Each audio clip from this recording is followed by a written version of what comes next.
right, everybody's cell phones and watches now currently on silent. All right, we're gonna just start taking questions right away for today. So just raise your hand, and we'll get the microphone over to you. Start over there with JJ. Frank, it seemed about a month ago that this class was a long way away from being finished, and you guys were able to really put in some good work these last few weeks. Can you just speak to the amount of work you guys put in this last 2 or 3 weeks to really round out this class? You know, usually in this last week, we're able to do a ton of junior recruiting and start working on the next class, is what we've been able to do in the last year, at least, or so. This year was a little different. We aimed a little higher. The competition, the recruits that we desired and we went after had a lot more going on than in some previous years. We did not get our last confirmation till about 1:30 this morning, as we went back and forth in a tug of war with another university for a prospect. It extended us all the way through National Signing Day before the dead period started. So we actually had a visitor on campus all the way until the 2nd or whatever it was that Sunday, and then continued. So it was a little different in that regard. But when you go after those caliber of players and you're competing with those type of institutions, it requires it. We have 2 phases. We call it recruiting, and then we call it the fight. And so the fight was something that we had to brace ourselves for, and we welcomed that opportunity, and we're very fortunate to bring these 9 young men in with the 13 that we got in the early signing period to culminate our class.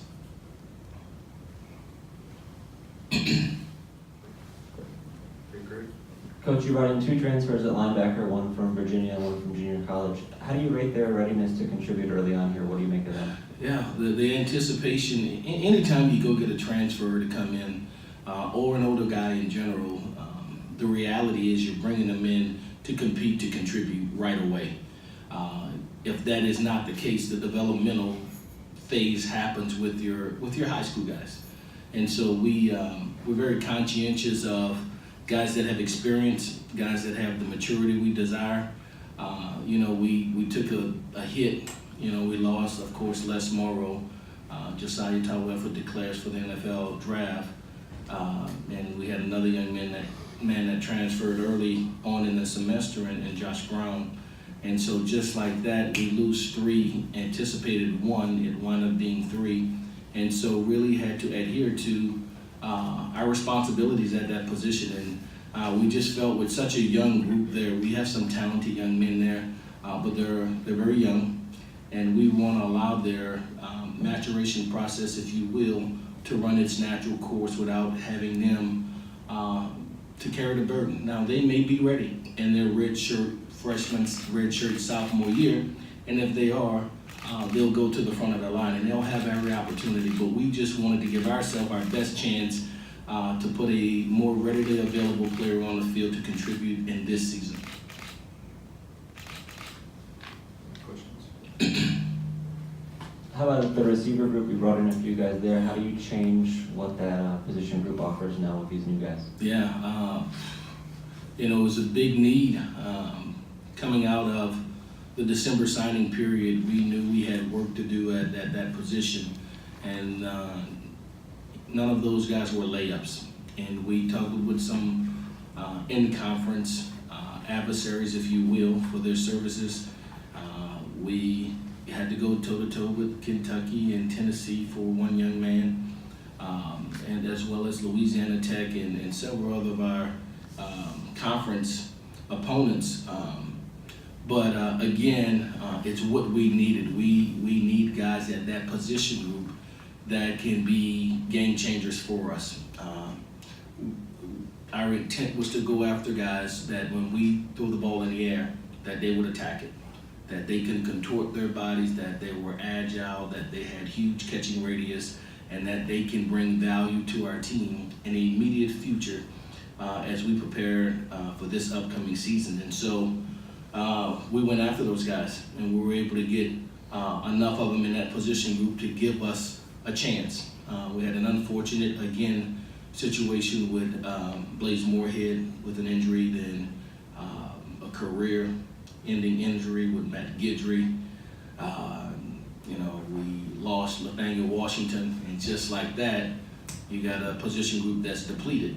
And so a responsibility to answer to that position, to give us every opportunity to be able to throw the ball well in this season. It is probably the most talented receiving core, and certainly in our tenure here, that we've been able to accumulate. We're very excited about these young men. They're very talented. They have range. They have great ball skills. They have toughness. They're dual sport athlete. In one case, one is an all-state basketball player, one is an all-state track guy, the other is an all-state baseball player, and they exemplify exactly what we're looking for at that group. Very, very excited about our wide receiver core. Let's go to JJ. Frankie had 2 graduate transfers in the list. Can you speak to each one of those guys, Antonio Parks and the linebacker, Dominic Shepard? Yeah. So Antonio Parks, at the last place I was at, we kind of flirted with him early on.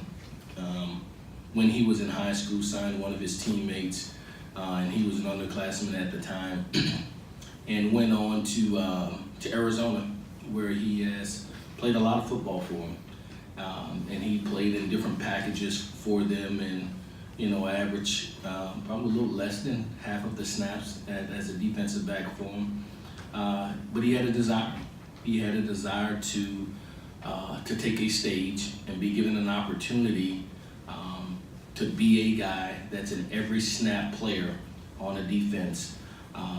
We have a need at the defensive back position.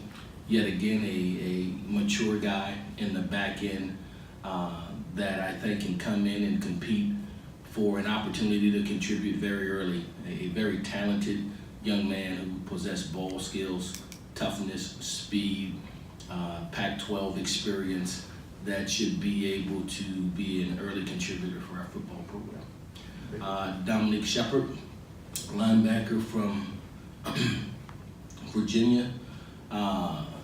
He gives us a Mike linebacker at 6'2", 240 pounds, that can run very well. One of our former coaches who was here with us and now on that staff raved about him. Once he went into the portal, we recognized it and then began to recruit him. And we're very fortunate to land him here as well, because he had several options and opportunities to go other places. So we're pleased to have Dominic with us as well. Frank, now that you've gone through it for a couple of years, how are you liking this early signing period and the traditional signing period? It's interesting, and here's what I say to the high school coaches.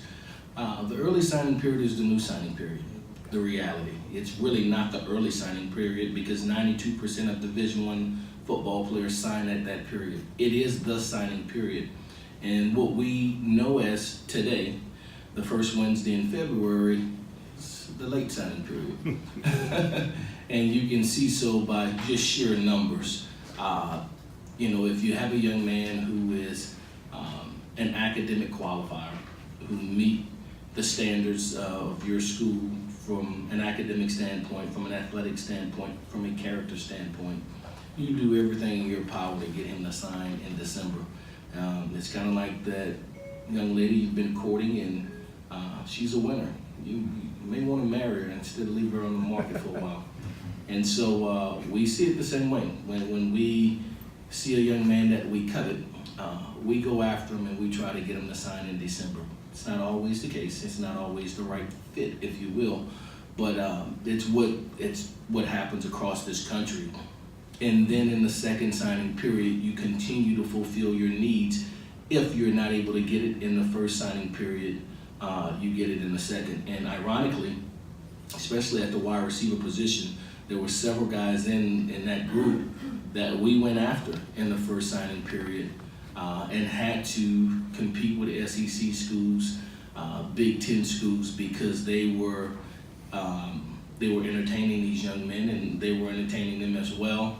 I think from a geographic standpoint, in our relationship standpoint, over time, we were able to overcome some of those things just by conference affiliation, by being persistent and doing due diligence in the time that was afforded to us. And so, it's been good for us. It's been good for us, and it actually gives you an opportunity to recoup and go yet again to be persistent. Jared? Hey, Coach, I wanted to ask about the offensive lineman in this class, particularly that young man from Hawaii. His size sort of jumps out off the page. Wow. How do you feel about those guys as a group? Fantastic. He's a what we call a road grader. He's a massive man that move human bodies from one side of the line of scrimmage to the other. We like his athleticism. We like our entire unit as an offensive line. It gets us close to the total number that we're trying to get in respect to our 85 allotment that's dispersed throughout our position groups as a team as a whole. So this will put us at 13 scholarship offensive linemen. Ideally, you'd like to be at 15. I think in the next recruiting class, we finally get back on track, and you're not taking 6 and 7, 5 offensive linemen each year. You take what you lose. And in the case of this following season, that would be 3. And so anytime you're signing between 2 and 4, that's about realistic. You don't want to be signing 6 and 7 just from a parity standpoint or equity standpoint in classification. So we like our guys, we like our numbers, and we like their ability to play both from an inside standpoint, the center guard position, as well as an athleticism standpoint and length to play the tackle position. Coach, can you speak to the balance of signing high school players versus JUCO transfers, graduate transfers? How do you go about, developing that equation? There's no exact science. Each year that could change based on need, based on being bottom or top heavy at a position group. You look at our defensive end position, we didn't take any at all because we have about at that group about 8 guys, so we didn't need one. We took 1 defensive tackle because between our senior class, our junior class, our sophomore class, and freshman, we have enough parity there. But at other groups, if we were extremely youthful, we may have taken a guy who's a junior college player or a transfer, like our linebacker position. You have a young Jared Preston, you have a young DeMarco Guidry, you have a Donovan Perkins, but no one who has really had extensive game experience. And so for us, it was pivotal that we signed guys at the linebacker position that have game experience and know how to do it. And so in that case, we feel that need with a transfer, with a junior college guy, because it gives us a maturity in that room, and we don't want to be so bottom heavy that they're stacked on top of each other and it's inevitable all they do is then somebody transfer out, that you have to have spacing between them. And so each year it varies at each position group, so we play it by year. Coach, you mentioned that the bulk of the signings take place during the early period. Was it at all unsettling for you and your group to come towards this date with so many spots you wanted to fill and so many guys you wanted to still bring in? Yeah, we wanted to. If we could have signed all 25 in December, 23 in December, we would have. But again, we had one young man who was still involved with a university, and because of where his season ended in the playoffs or his basketball obligation in another case, they had only taken 1 or no trips. And so they needed that time to be able to take their official visits to make a sound judgment. And so we couldn't rush the process because they had not yet done due diligence in the universities that they were considering. And so once they were able to do that, then we were able to compete or compare apples to apples in our presentation. And so fortunately, we were able to get them. But again, in an ideal world, if we can sign them all in December, we certainly will. All the way in the back, Lena? How do you like recruiting guys from San Antonio, and what kind of points do you use to convince them to stay here? Yeah, you know, there's this quote that we use, ironically, that LeBron James used when he went back to Cleveland, and I'm gonna mess it up a little bit, but it goes something like, "It's where you were raised, it's where they know your name, it's where you bled, it's where they cheered your name, it's where you're celebrated. They call it home. I'm coming home."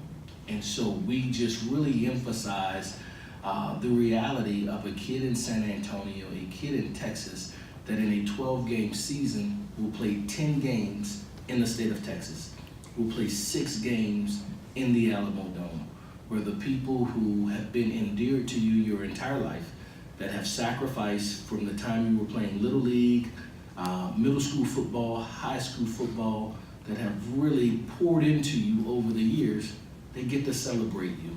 And how about the opportunity when you run out of that tunnel with the fireworks and the smokes glaring, and your mother sitting in that stand, beaming with pride in a city where you're celebrated.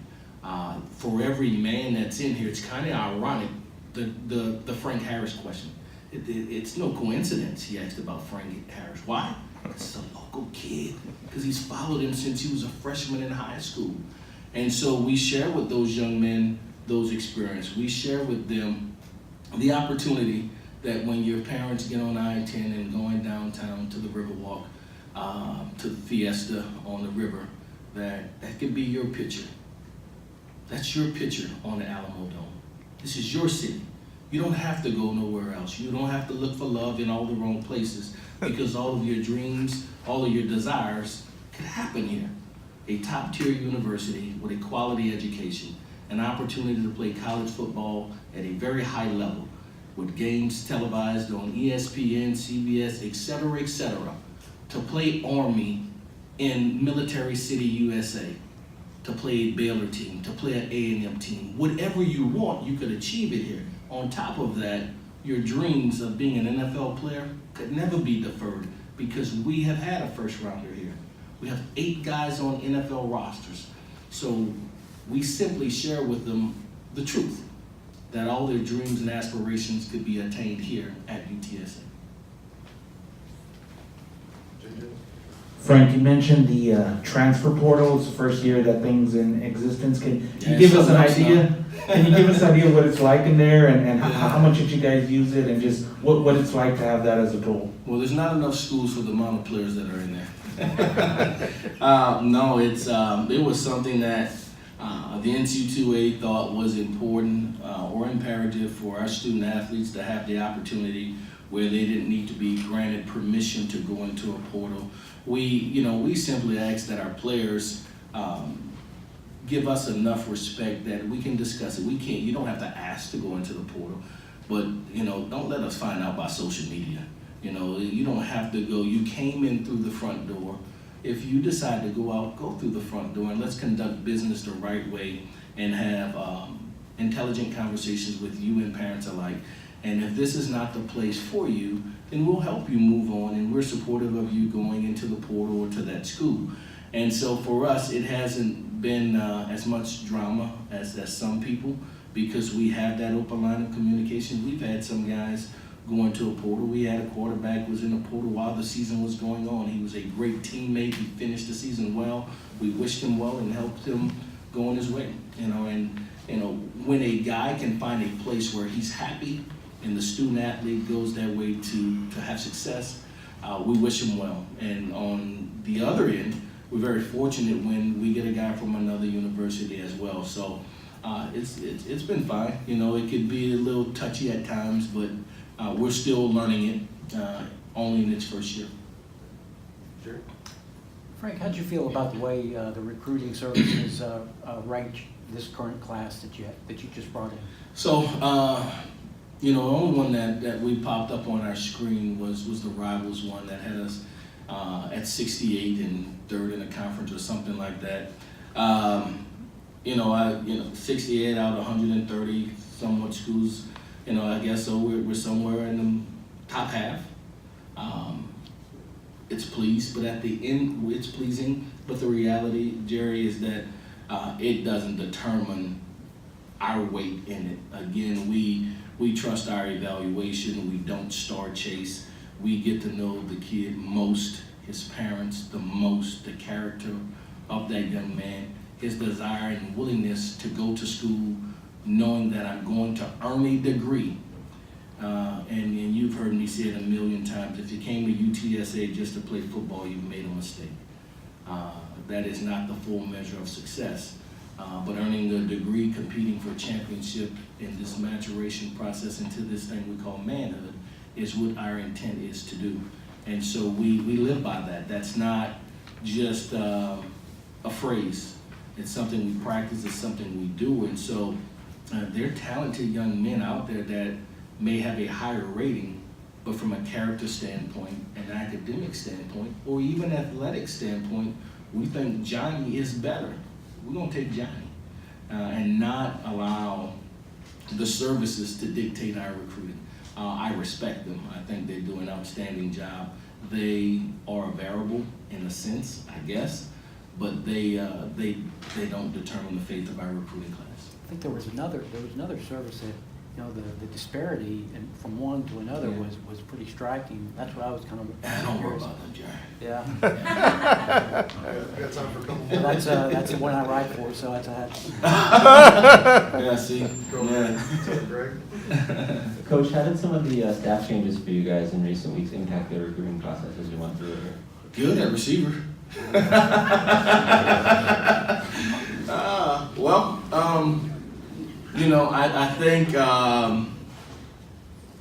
I think the reality is that when we start the courtship or the relationship building, it takes its shape of its own and it becomes bigger than the one position coach. That our university, our city, our alumni base, what we stand for, our culture, it takes a toll. And so it's not just Coach X. It's everything else that embodies our program that allows these young men and their parents to have comfort in committing here, or their parents trusting us to send them here. And so the example I just said about receiver, it was a very tough situation because, as we know, Jeff Castle was our receiver coach, but then we had a vacancy at offensive coordinator, quarterback coach, and so we're kind of playing in between both. Is he the quarterback coach, coordinator, or is he the receiver coach? Well, who is it? So I don't know my coach and all that. So we had to balance that as best as possible and basically just say to the recruit, here at UTSA, we continue to go after, recruit the best qualified coaches there are in America. And we went out and got Tony Ball, who you look at his track record at LSU, at Georgia, at Virginia Tech, the list goes on and on, the first rounders, NFL players, double digit that he had, that has been under his tutelage. And so it helped us. And we got the right guy in at the quarterback coach coordinator, and that helped us. And so a void that we have right now is our defensive line coach, and and I'm talking to Lisa Campos, and we're talking about it, and she's like, oh, here we go again. I said, listen, we lost one to Florida, we lost one to the Colts, we lost one to the San Diego Chargers. Unless you're gonna pay them what they're paying them, I mean, it's hard now. And so, but it speaks to our program. It speaks to the quality of coaches that we continue to bring on board and have for our young men. So even in that case right now, it never really hurt us, because here's what time has shown, that each year we continue to go out and get the best and the brightest to fill a position need, and the group continues to blossom. There's no fall off. We're not going to get the best person that we can get. And so we've been very fortunate. And listen, the first one who was with the Chargers was a quality control guy with not much college experience and went on to the NFL. You know, the second one had been at SEC schools all over, and the third, you know, was the same and as such. But so we trust our ability to evaluate, to go out and search for the best possible fits for our program to give our student athletes every opportunity to maximize their optimal performance. JJ, you want that one? Frank, you mentioned the wide receivers group as dynamic talent and perhaps able to contribute immediately. What are you expecting from new offensive coordinator Jeff Castle and passing game coordinator Tony Ball now? Are we going to see a different offense than we saw last year? You know what?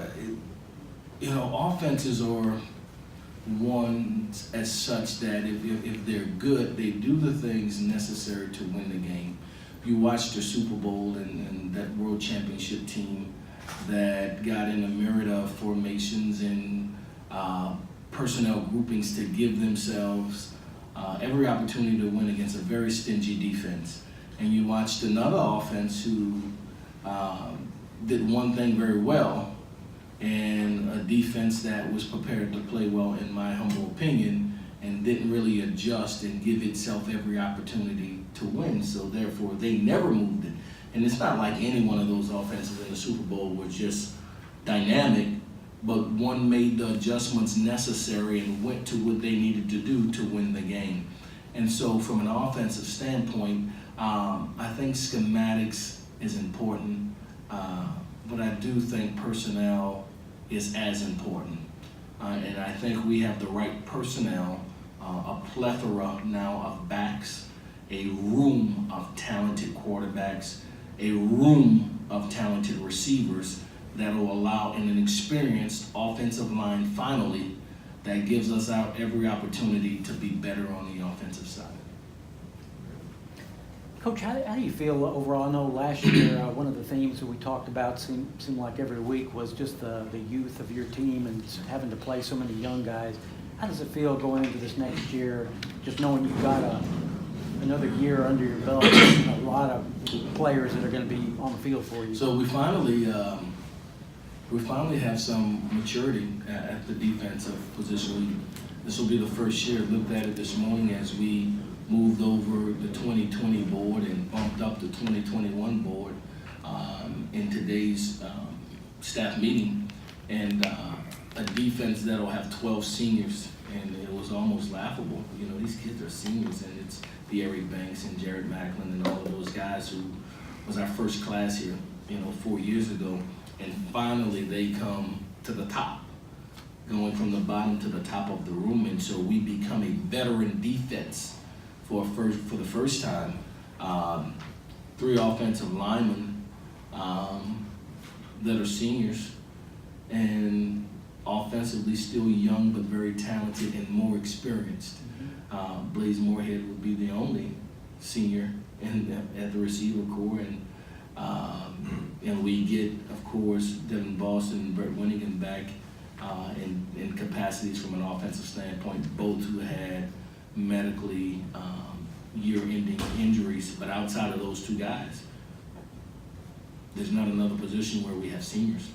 And so veteran defensively, experienced offensively, but still youthful and making strides, but a very, very talented group. So you mentioned Devin, and who was the other one? Brett Winnigan. And Winnigan. Okay, that's a pretty good addition to have to get Yeah, to get Boston, those 2 guys back. Yeah. particularly Boston. That was a tough loss for you last year, right? Yeah, I mean, when you look at our backfield, you lose those 2 and you're left with Brendan Brady and Jalen Rhodes, you know, and BJ, but then Jalen goes down, so now you got 2. So we got 5 healthy guys there in the backfield now. Do you think you'll have, on the defensive side, do you think you'll have Carl Austin and Stanley Dye? Yeah, they'll both be ready to play this season. Are they ready going into the spring? They are. All right, thanks, Coach. Thank you, guys.